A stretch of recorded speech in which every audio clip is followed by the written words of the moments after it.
Hello hi friends, అందరికీ నమస్కారం. Welcome to my channel Lahari Venky creative. ఈరోజు కార్తీక సోమవారం రోజు ఇంట్లో సింపుల్గా పూజ అనేది ఏ విధంగా చేసుకోవాలి, అలాగే ఏ మంత్రాలు చదువుకోవాలి అనేది క్లియర్గా అయితే చెప్పాను. ఎక్కడ వీడియోని అయితే స్కిప్ చేయకుండా చూడండి, అప్పుడే మంచిగా అర్థమవుతుంది.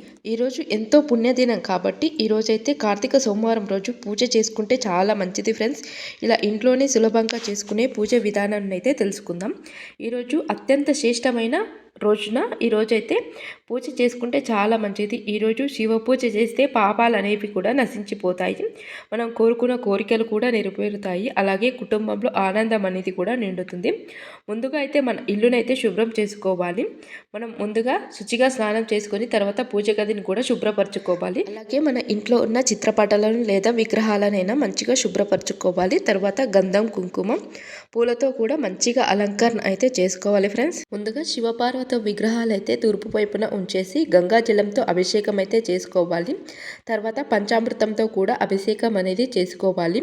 పాలు, తేనె, పెరుగు, చక్కెర అలాగే నెయ్యి కూడా వేసేసి మనం పంచామృతంతో అయితే అభిషేకం చేసుకోవాలి. తర్వాత మనం మళ్ళీ కూడా గంగాజలంతో అయితే అభిషేకం చేసుకోవాలి. తర్వాత గంధం అలాగే పూలతో మంచిగా అయితే అలంకరణ చేసుకోవాలి. మనం ఆ శివయ్యకు సమర్పించే ప్రతి పుష్పంతో అలాగే గంధం, కుంకుమ కూడా మనం సమర్పణ చేసుకుంటూ ఓం నమ శివాయ అనే మంత్రాన్ని కూడా జపం చేసుకోవాలి. ఈ మంత్రం అనేది చాలా మంచిది ఫ్రెండ్స్. మనం ఓం నమ శివాయ అనే మంత్రాన్ని జపం చేసుకుంటూ మనం పూజ అయితే చేసుకోవాలి.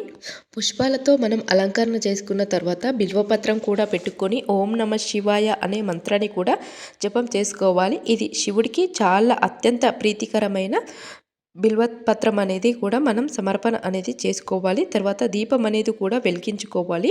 కార్తీక దీపారాధన చేయడం చాలా మంచిది ఫ్రెండ్స్. ఈరోజు ఈ దీపం అనేది వెలిగితే మన జీవితం అనేది కూడా ప్రకాశవంతంగా వెలుగుతుందని ఒక నమ్మకంతో అయితే మనం దీపం అనేది కూడా వెలిగించుకోవాలి.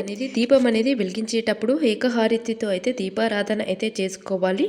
దీపం కింద కుందిల కింద అయితే ఒక ప్లేట్ అయితే పెట్టుకోవాలి. ప్లేట్ అనేది పెట్టుకోలేని వాళ్ళు పువ్వు అయినా లేదా ఆకులైనా పెట్టుకొని ఫస్ట్ నూనె వేసుకొని తర్వాత వత్తులు అయితే వేసేసుకొని ఏకహారతితో అయితే దీపారాధన చేసుకోవాలి. దీపారాధన చేసేటప్పుడు కింద ఇచ్చిన ఈ మంత్రాన్ని కూడా జపం చేసుకోండి. దీపం జ్వాలతే శివాయ నమః అంటూ మనం ఈ మంత్రం అయితే జపం చేసుకోవాలి.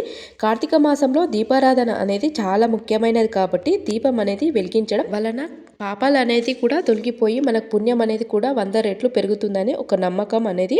ఇలా ఈ విధంగా దీపారాధన అయితే చేసేటప్పుడు ఈ మంత్రాన్ని అయితే జపం చేసుకోండి. అలాగే మనం నైవేద్యం అనేది కూడా పాలు, పండ్లు, చక్కెర పొంగలి లేదా పులిహోర ఇలా నైవేద్యం ఏదైనా కూడా సమర్పణ చేసుకోండి.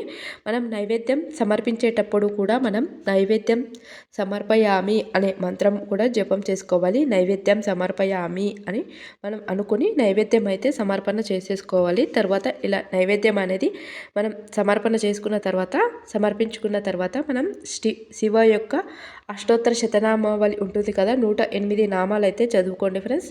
మనకు వీలైతే 108 నామాలు అయితే చదువుకోండి. మీకు వీలు కాకపోతే కింద ఇచ్చిన ఈ కొన్ని పేర్లైనా జపం చేసుకోండి.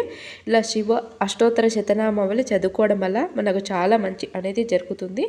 తర్వాత కింద ఇచ్చిన ఈ మంత్రాలన్నీ కూడా మనకు జపం చేసుకోండి. అలాగే మన అష్టోత్తర శతనామావళి మీకు ఎన్ని వీలైతే అన్ని పేర్లు అయితే చదువుకోండి ఫ్రెండ్స్. కింద ఇచ్చిన ఈ పేర్లు కూడా చదువుకోండి. అలాగే శివుడికి మనం 3 సార్లు అయితే ప్రదక్షిణ చేసుకోవాలి. ఆత్మ ప్రదక్షిణ కూడా చేసుకున్న మనకు శివుని మనసులో ధ్యానం చేసుకున్న మనం 3 సార్లు అయితే ఆత్మ ప్రదక్షిణ కూడా చేసేసుకోవచ్చు.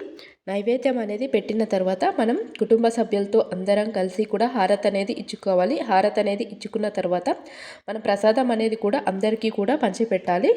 ఇలా ఈ విధంగా అయితే భక్తిభావంతో పూజ అయితే చేసుకుంటే మనకు చాలా మంచి అనేది జరుగుతుంది. అలాగే సాయంత్రం టైంలో కూడా మనం దీపం అనేది కూడా వెలిగించుకోవాలి.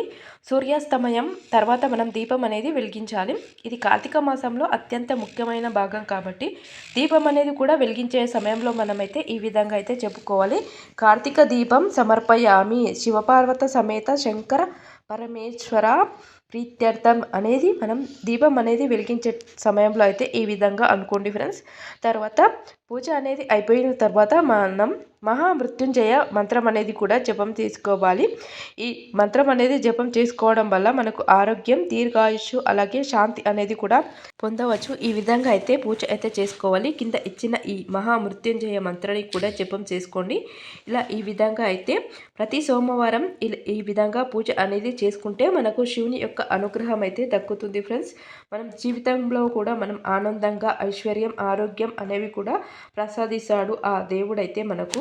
కార్తీక సోమవారం అనేది ఎంతో పుణ్యదినం కాబట్టి ఈరోజు ఈ విధంగా అయితే పూజ అయితే చేసుకుంటే మనకు చాలా మంచి అనేది జరుగుతుంది ఫ్రెండ్స్. మీకు కూడా ఆ భగవంతుడు సంతోషాలు, ఆనందం, ఐశ్వర్యం, ఆరోగ్యం కూడా మంచిగా ప్రసాదించాలని మనసారా అయితే కోరుకుంటున్నాను. ఇంతే ఫ్రెండ్స్. వీడియో నచ్చితే ఒక చిన్న లైక్ అయితే ఇవ్వండి ఫ్రెండ్స్. అలాగే మా వీడియో కనుక మీరు ఫస్ట్ టైం కనుక చూసినట్లయితే సబ్స్క్రైబ్ చేసుకోండి. ఇలాంటి పూజ సంబంధిత విషయాలు మరికొన్ని తెలుసుకోవాలన్నా మా ఛానల్ని సబ్స్క్రైబ్ చేసుకోండి. అలాగే మీ ఫ్రెండ్స్ అండ్ ఫ్యామిలీ మెంబర్స్కి కూడా ఈ వీడియోను షేర్ చేయండి. కార్తీక మాసంలో పూజ అనేది మీరు ఏ విధంగా చేసుకుంటారు అనేది కూడా కామెంట్ సెక్షన్లో కామెంట్ చేయండి.